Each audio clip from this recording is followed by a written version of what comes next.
Miegħek għal Malta. Viżjoni għal Malta 2030. Programm elettorali tal-Partit Nazzjonalista li se jkattar il-ġid komuni bil-persuna fiċ-ċentru. U dan dak li ħabbar il-Partit Nazzjonalista fl-aħħar sigħat meta wara biċċar kemm jinsab preparat biex imexxi lil Malta, hekk kif fir-raba' ġurnata tal-kampanja elettorali nieda programm ta' viżjoni b'aktar minn 15-il tema, aktar minn 500 proposta u aktar minn 200 miżura speċifika fuq setturi partikolari.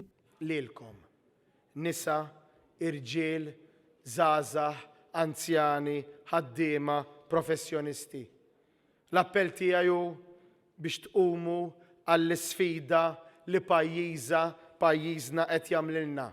Biex ikollna l-ħila li nwarbu l-amat tal-partiġjaniżmu, nelbu l-afsa tal-morsa tal-korruzzjoni, tal-abbużi, tal-attakk propagandistiku, tal-gvern finanzjat ħafna minnu minn flus il-poplu u b'sens ta' ġustizzja għal pajjiżna nagħmlu il-bidla li għandna bżonn mal-familji tagħna, ma' uliedna, magħkom li tridu toħolqu il-ġid, magħkom iż-żgħażagħ, anzjani, ġenituri, ħaddiema, persuni fin-negozju, laburisti, nazzjonalisti, intkom li m'għandkomx politika, intom x'intom, aħna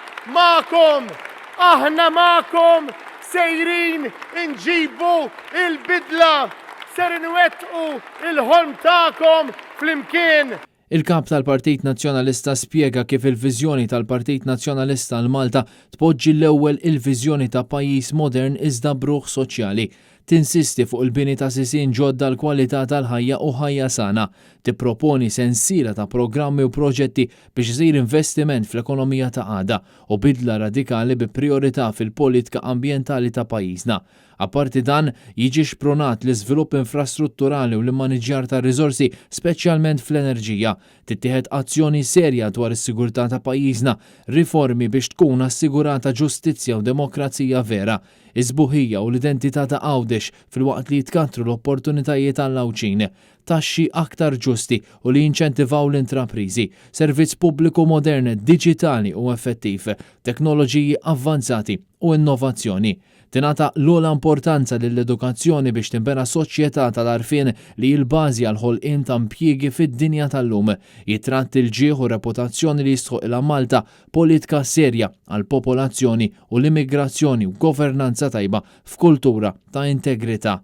Il-programm elettorali tal-Partit Nazzjonalista tfassal bil-ħidma ta' ħafna persuni taħt id-direzzjoni ta' Claudio Grech li meta indirizza l-Kunsill Ġenerali saħaq li qatt ma kien hawn programm elettorali b'viżjoni ta' dan it-tip marbuta miegħu. Hawnhekk ħassibu ħafna mill-ħsibijiet tagħkom.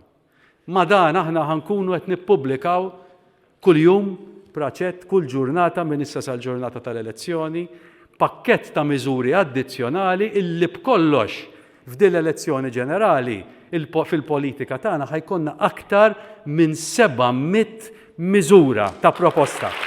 700 miżura.